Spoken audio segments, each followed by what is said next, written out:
Good afternoon, guys. It's Michael with the Indiana Woodsman here. I want to do a quick review for you today on the Stanley Adventure Series stainless steel cooking pot and maybe a few other things about the Stanley Adventure Series as well. Stay tuned. All right, guys, I want to do a quick review for you here on the Stanley Adventure Series stainless steel cooking pot. Many of you out there probably already have the Stanley Adventure Series cup, also stainless steel. If you don't, I highly recommend them. The quality is just excellent for one. If you haven't seen the cup yet, I mean, just this simple fact alone is what sells me on it. Unscrew the top, and what originally made me get it was the fact that right here I have a cooking system and water carrier and cup right in one, and so that's why I originally bought it. Easily unscrews if you're just boil your water up. Go down to the Blue River over here and dip it in some water, boil it up, let it cool down, cap it back up. You don't have to take the full thing off. Right on here. The other nice thing about this that I like to do with it is this little hook. I always keep a carabiner clip on my backpack. Hook it right to the carabiner clip that I have on my shoulder strap.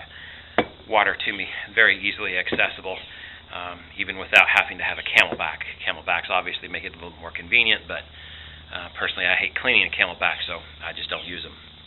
It's personal preference, though. But I know many of you have these. Very quality things. You get the same exact quality, though, with this. This is new from Stanley, to my knowledge. I got it with Christmas money last December, so I've had it about a year, and I love it. I love it. It cooks great. Does get a little bit of black on it, but you can wipe it off pretty easy. I try to keep them as clean as I can in my backpack. But here's what I like about it. It's an all-in-one cooking system for me.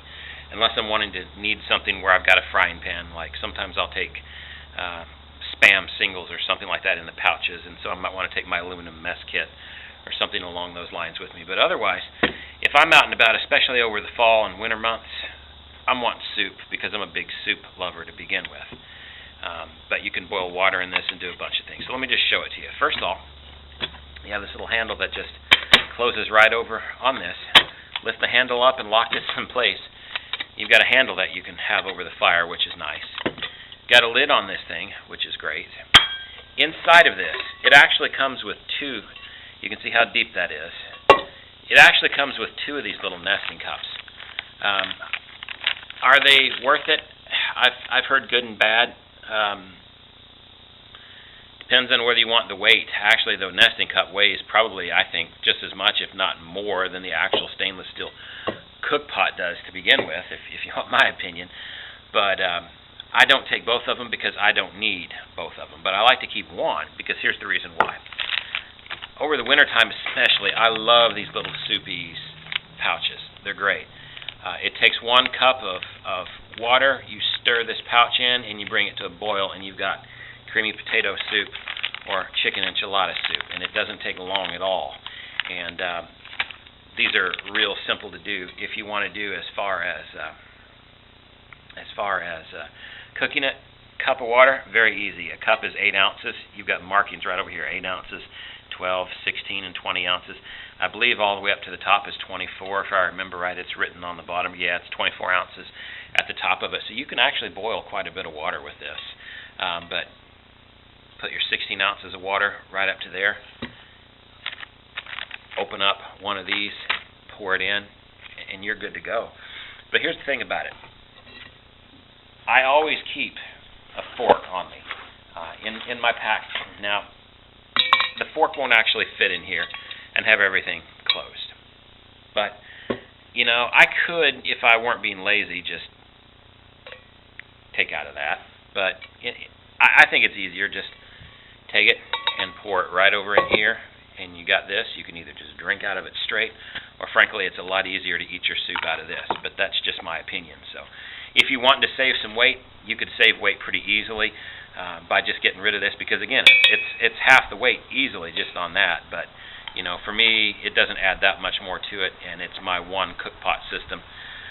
Plus, with this, I can actually roll up my little 2 pouches of it right in here. And by the way, Blue River water is nasty if you've never had it, and I love to hike here at O'Bannon a lot. So if I'm going to boil up some Blue River water, frankly, it's just nasty if that's all I've got. Fruit punch flavored pouches, get them at Walmart. I got a couple of those. I think I got a grape one here as well, these little drink mist pouches. Boil your water, throw these in there. You won't taste the Blue River part of the water anymore. It'll actually taste decent. So that's a little hint for you. But all of this fits away very nicely. And all I have to do is drop it right in there. Lock this on. To get this to close, you just kind of twist in on the handle, lock up, and I'm ready to go right in my backpack with it. So I personally think it's a great little addition for what it is. Now, as far as price goes, whenever I got this, I think I found it on sale for about $10. I think they're actually higher than that normally, but you can get them for under $20. I got them at Walmart in the camping section, right by the stainless steel Stanley Adventure Series cup. I ended up getting it a few months later, but check it out if you get a chance. I highly recommend it. I think it's worth it. It's a good little cooking system. It works for me. I'd love to show you it and demonstrate it for you over here, but the reality is I'm at Harrison-Crawford State Forest today while my wife and daughter and some friends are swimming, and I just hate swimming. I'm not a swimming person. I'd rather be out in the woods bumming around. It's just me, and you can see sweat just dripping from my face. It's going to be a 95-degree day, but I don't care. 95-degree day in the woods is better than an 80-degree day in the pool, if you want my opinion. So I would love to show you that, but whenever I came in, the sign said that it was a moderate danger for fire today. This particular part of the area hasn't received a whole lot of rain recently, so simply out of respect for nature, I don't want to start any wildfires or anything, so I won't actually cook anything up. But I might do that another time, a little bit down the road. And I'll be taking this with me on our adventures coming this November, the Family Bushcraft event, if you're going to that, and to our winter survival, so you can see it in action there if you want. But I highly recommend it. Get you one of them. It's pretty easy. Will it replace everything? Pretty much. In my opinion, it does, with the exception if you need a skillet. If you need a skillet, then you may still have to take your aluminum mess kit with you. But other than that, I guess in a pinch you could use this as a skillet. It's just not very big. But for me, it satisfies most of my needs. So I hope you enjoyed this review. And while I'm here, I want to show you just a couple other things around the park, so stay tuned. Alright guys, as promised, whenever I was reviewing the adventure pot a while ago, I wanted to show you just some extra special here real quick. This is where I was actually shooting the location. This is a really nice little shelter that's set up here in the park to go to.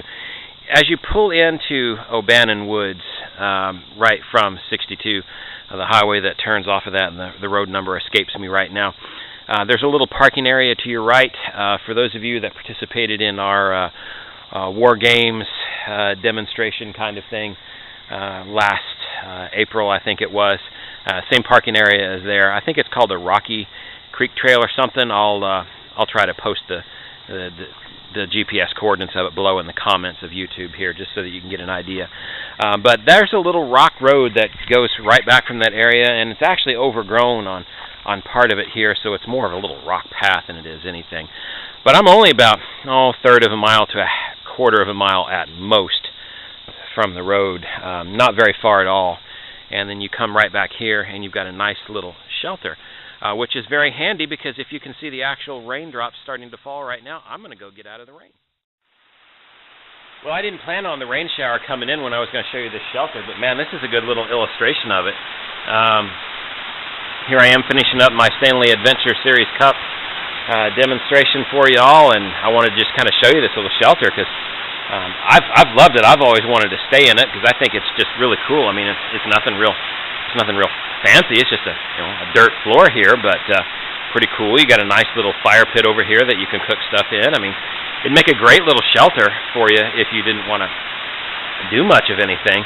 Have to rig up a tarp shelter or whatever else, and you can get, as you can see, quite a good number of people in here, and it seems to be well used. Got this nice little picnic table here that I was actually shooting the video review on. And like I say, it's only about a quarter of a mile from the trail, so that's perfect if you don't want to drink nasty Blue River water, you can actually just hike in a 24-pack of water pretty darn easy.